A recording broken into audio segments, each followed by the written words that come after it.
자, 소년법 폐지 논란. 네. 그죠?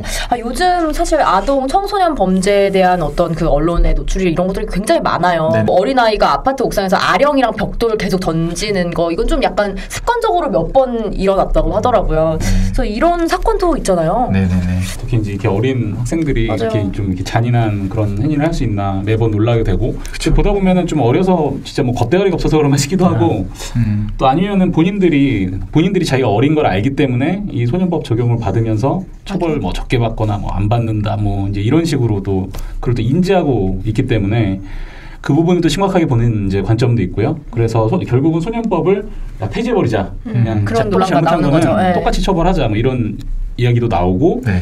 그럼에도 불구하고 소년법이 필요한 이유 한번 설명해 주시죠. 일반 형사법 같은 경우는 어떤 범죄를 행한 사람한테 처벌을 하는 거. 앞으로 이렇게 하지 말게끔 처벌하는 게 주된 목적인데, 사실 소년법 같은 경우에는 처벌이 주된 목적이 아니란 말이에요. 이 사람이 어떤 환경에 의해서 이런 범죄 행위에 나아가긴 했지만 앞으로 제대로 교육을 시키면은 이런 거 하지 않을 충분한 가능성이 있어. 그래 가능성을 높여서 앞으로 범죄 행위를 하지 않게끔 도와주자라는 취지로 운영되는 게 소년법이거든요. 그래서 이 존재 이유 자체가 제가 볼 때 다르다는, 일반 형사법은 완전한 인격체가 정상적인 사고 판단을 해서 정상적인 올바른 생활을 해야 되는데 그렇게 하지 못한 거에 대한 제재적인 측면이 있는 거고, 소년법 같은 경우는 아직 소년들이 완전하게 인격이 성숙된 상황이 아니거든요. 네. 쉽게 여러 가지 주변 환경에 의해서 영향을 많이 받을 수 있는 그런 상태에서 이런 범죄 행위를 나아갔기 때문에 특별하게 조금 달리 봐서 처벌하자. 취지는 정말 이제 저희도 너무 공감이 되는데 이 소년법이라는 게 과연 그 실효성이 정말 있는가? 그러니까 물론 있는 경우도 많겠죠. 근데 이제 기사를 몇 번 찾아봤는데 재범률이 또 적지 않더라고요. 그쵸. 그래서 청소년 중 4범 이상의 재범률이 2006년 6.1%에서 네. 2015년에는 15.2%로 너무 눈에 띄게 증가한 그런 기사도 있었거든요. 네. 어떻게 생각하세요?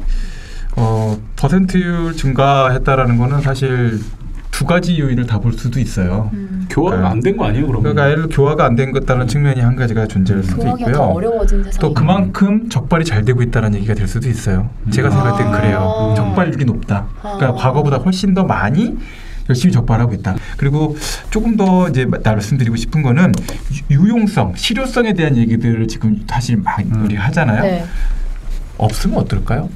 소년법이 없으면 어떨 것 같으세요? 난 그게 좀 얘기를 들어보고 싶어요. 소년법이 없어. 소년법은 뭐 기본적으로 이런 거예요.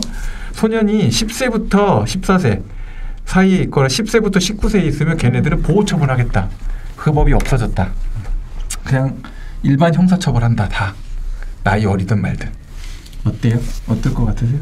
태어날 때부터 형사 책임 능력 있다. 이렇게 한다 그러면요. 그런 문제는 있을 것 같아요. 그러니까 어떻게 보면 어때요? 마치 시한폭탄처럼 엄청난 이제 장래에 있을 어떤 되게 사회적 불안 요소를 갖게 되는 것 같아요. 왜냐하면은 하다못해 소년원을 아까 보내주면은 거기서 나름대로 학교 공부라는 것도 해볼 수 있고 그런 기본적인 과정을 거치는데 그냥 10살에 그냥 성인들이 가는 식으로 깜빵을 딱 들어가 버렸다가 만기 출소했을 때 이 사람의 상태는 그 진짜 늑대 소년 이야기처럼 그 환경이 자기의 삶의 거의 이제 100%를 지배해버린 게 되기 때문에 나와서 정말 이제 아무것도 할 수 없는 사회적으로는 아주 불안 요소로서 이제 작동할 수도 있겠다는 생각은 들어요. 좀 더 극단적으로 가볼까요?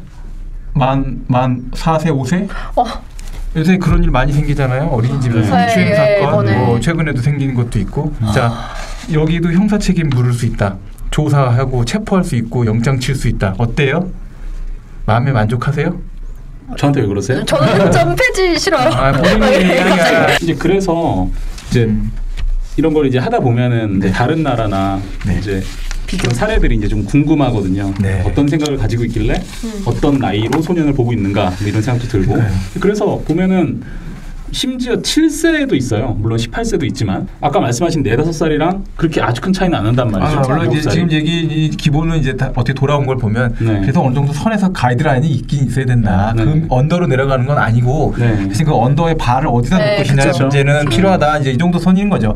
지금처럼 뭐 무제한 내려가자 이런 거는 사실 아니에요. 제가 볼 때도. 그러니까 어디까지 낮췄을 때 방지의 역할이 더 커질 것인가. 그렇죠. 범퍼를 어디다 설치할 것이냐의 문제예요. 사실. 맞아요. 우리나라는 촉법 소년을 이제 상한을 만 14세 미만으로 규정을 하고 있잖아요.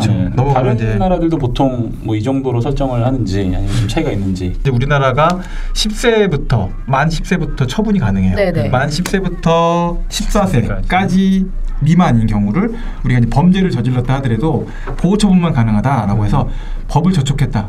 촉법 소년이라는 표현을 써요. 그 다음에 14세부터 19세도 소년은 소년인데 얘는 범죄 처벌이 가능한 책임 능력이 있는 나이다라고 해서 범죄 소년이라는 표현을 써요. 이걸 가장 엄격하게 적용하는 데는 미국인데 미국은 만 7세가 넘어가 버리면 형사 책임까지 줄 수가 있다는 거예요.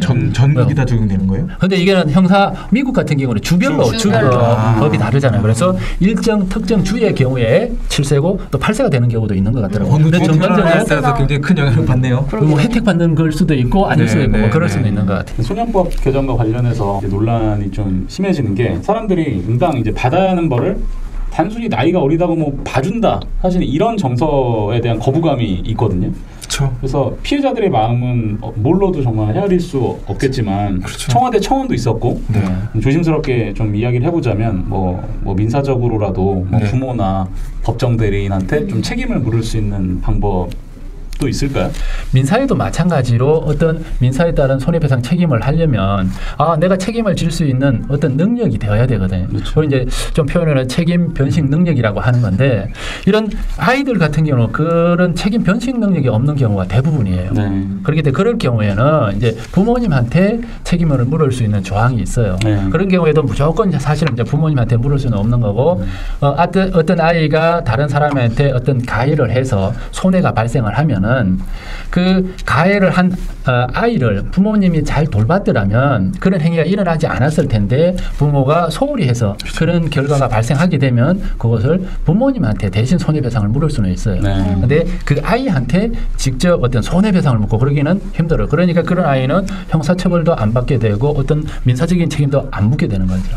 그러면 그 부모를 교육하거나 어떤 책임을 묻게 하는 부수처분이 있는 거예요? 아니, 한 가지는 하고 있어요. 한 가지가 있어요.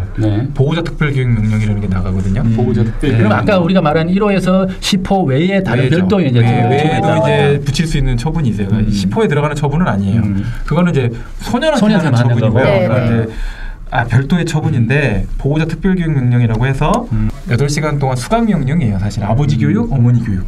요거를 시키는 거예요. 그럼 그걸 통해서 처음에 보낼 때는 막 되게 반발도 많아요. 바빠 죽겠는데. 하고 나신 다음에 보면 반발하시는 분은 별로 없는 것 같아요. 반성. 오히려 되게 많은 생각을 해서 고마웠다는 분들이 많았고요. 그 교육은 누가 강의를 하시는 거예요? 아니면 무슨 영상이 있나요? 아니요. 직접 강의를 하는 거예요. 지정된 장소에 주말인가 이렇게 가서 8시간 동안 수업을 듣게끔 하는 거예요. 그 수업을 그런 데서 지금 좀 이렇게 공유를 지금 해야 되는 거 아닌가요? 적극적으로 공유를 해야 된다는 게 가정법원의 생각인데 가정법원 예산이 생각보다 굉장히 제한적이에요. 그러니까 판사님들이 고민하는 게 뭐냐 이런 거 고민해요.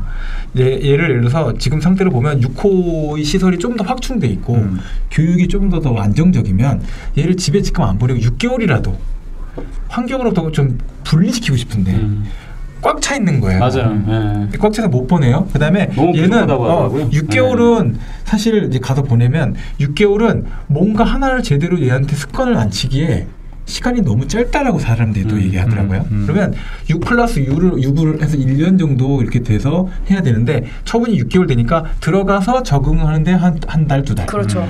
적응돼서 좀 해보려고 하면 나가는 거 준비하는 시간. 이렇게 되니까 애들이 이제 벌써 한 3개월 정도 되면서 말을 안 듣기 시작한다 이런 얘기를 해요. 어차피 나가니까. 그런 얘기를 해서 가면 이제 안타까운 게 뭐냐 열심히 하는 애들도 많이 있지만 6개월 동안 학교 공부도 제대로 안 하고 그냥 6개월 헛되게 보내고 이제 다시 돌아갈 준비만 하고 나오는 경우들도 생기는 거예요. 그러네. 네, 이제 그래서 맨날 얘기하는 게 예산 얘기가 계속 나와요. 소년을 지금 우리가 이제 여러 가지 뭐 재범률도 얘기하고 또 뭐 문제가 있다 이런 얘기도 하고 막 고민한다 얘기하지만 사실 예산을 굉장히 아껴 쓰는 데예요. 네. 소년 보호 처분을 받은 전력 있는 사람이 이제 또해 재범이죠. 이렇게 되면은 이제 통상적으로는 항상 재범은 불리하다 말씀하셨는데 이 또한 양형에서 불리하게 작용할까요? 아니면 또 애들이니까 또 이것도 좀 봐주나요? 아까 저희가 이제 소년법 아까 조항을 봤을 때 보호 처분이 장래에 불이익하게 뭐 영향을 미치지 않는다라고 돼 있는데 그것은 보호 처분 자체가 나중에 다른 형사 처분이나 그런 데 영향을 미치지 않는다는 거고 그런 경우에 당연히 불리하게 작용을 하죠. 그럴 수는 있는 거죠. 예를 들어 첫 번째 보호 처분을 받을 수 있는 행위를 했을 때는 1호 처분만 받아서 약해서 너 집에 가서 부모님 교육 받으면서 수강 명령 받고 뭐 봉사활동을 해라고 했는데 또 동일한 분명히 그럼 다 마쳤음에도 불구하고 또 동일한 그 행위를 했어. 그러면은 경우에 따라서 예를 들면 뭐 이놈의 시기를 짜는데 이제 위탁 기관에 갈 수도 있고 뭐 잘 그러지는 않지만 소년은 아까 학교라고 하죠. 그런 데도 갈 수도 있고 이 정도가 보호 처분의 정도가 조금 중해질 수 있다는 거죠. 그렇죠. 그러면은 아까 말씀을 하셨던 것 같은데 소년 보호 처분을 받은 사람이 성인 돼서 범죄를 저질렀어요. 그거는 완전 별개예요. 그거는 완전 별개에서 영향을 받지 않는다는 거예요. 그 영향을 받으면 안 된다는 거예요. 안 된다. 오케이. 아, 네. 근데 이제 보긴 봐요. 왜냐면 보호 처분 전력도 수사 자료표로 올라와요. 그러니까 가령 예를 들어 한 번이나 두 번 정도 했으면 어렸을 때 실수했구나 이렇게 할 텐데 보호 처분 전력이 예를 들어서 한 7개 돼. 비슷한 걸로 뭐 절도주 아니면 뭐 폭행주 뭐 이런 식으로 해갖고 쭉 있다 그러면 사실 그거는 그냥 이제 공소 사실을 쓸 수는 없지만 판단할 때 있어서 이 친구는 그냥 쭉 달려왔구나. 성인이 될 때까지 그런 느낌을 받게끔 되는 건 있죠. 네. 그러니까 만 10세가 안 되면 처벌 자체가 아예 없잖아요. 뭐 처분도 없고, 그렇죠? 그래서 뭐 진짜 끔찍한 일이지만 부모가 이걸 이용해서 걔를 시켜서 어떤 뭐 되게 강력 범죄를 하게 하면. 이거는 이제 각각 어떤 처분이 주어지게 될까요? 통상적으로 이제 범죄 행위에 가담을 하면 가담한 사람을 모두 다 처벌을 하거든요. 그렇죠. 다만 어느 정도 가담했는지 따라서 이제 처벌 정도도 달라지고 그럴 텐데 그런데 지금 상황 같은 경우는 사실 실질적인 행위를 하는 사람은 아이여서 형사처벌을 받지 않는 상황이고 시키는 사람은 본인이 그 일을 했더라면은 형사처벌을 받을 수 있는 상황. 이런 경우에는 아이는 처벌을 받지 않고 시킨 사람만 아이가 한 행위를 그대로 본인이 한 것처럼 해서 처벌을 받게 되는 거예요. 그렇게 된다는 말씀이시죠? 망치 쓴 거랑 똑같이 보는 거예요. 이게 흔히 도구라 그러죠. 사람 도구. 그런 개념이에요. 그러면 시키는 대로 다 하는 거네. 정범이네요. 교사의 자체가 아니라. 요즘 교육도 빨리빨리 시작을 하고 아이들의 이게 신체적 발육도 보면은 저희들보다 훨씬 빠른 경향이 있는 것 같아요. 그래서 이 사물을 받아들이는 거라든지 사회에 이렇게 규범을 받아들이는 것도 저희 때보다는 좀 빠르지 않을까. 그래서 종전에 규정되어 있던 만 14세보다는 조금은 하향할 필요가 있지 않나 싶은 개인적인 생각을 가지고 있거든요. 저는 그렇게 생각해요. 성인이든 소년이든 우리가 형사처벌을 해서 사형을 시켜서 세상을 떠나게끔 만들 게 아니면 다시 같이 살아야 돼요. 그런 측면인데 가능성이 있는 친구들이 있다면 그 친구들은 최대한 이 법을 잘 활용을 해서 잘못된 길에서 돌아올 수 있게끔 또 그게 그 학생만 혼자 하는 게 아니라 부모가 의지를 갖고 같이 작용을 해서 그러니까 사실 보조인이라는 거는 아이는 자기가 어떻게 설득해야 될지 모르고 판사도 어떻게 설명해 줘야 될지 모르는 부분에 끼어들어가서 부모님을 설득하는 일을 주로 한다고 생각해요. 부모님이 이렇게 하셔야 돼요. 얘가 지금 원하는 게 이런 거고 이거를 생각하셔야 돼서 그거를 서로 얘기하는 건데 그렇게 해서 한 명을 구한다. 그러면 사실 그 한 명의 올바른 성인이 탄생하게 되는 거잖아요. 그렇게 못했다고 한다면 잘못된 성인이 한 명 태어났을 거예요. 그렇게 됐을 때 사회에 미치는 파장의 효과는 한 개를 구함으로써 굉장히 많은 사람들이 효용을 누릴 수 있다.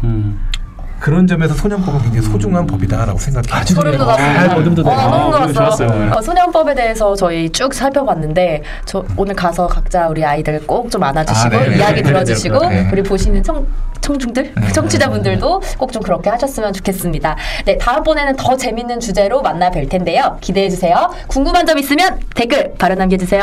다 들어드릴게요. 네, 다음번에 만나요. 안녕.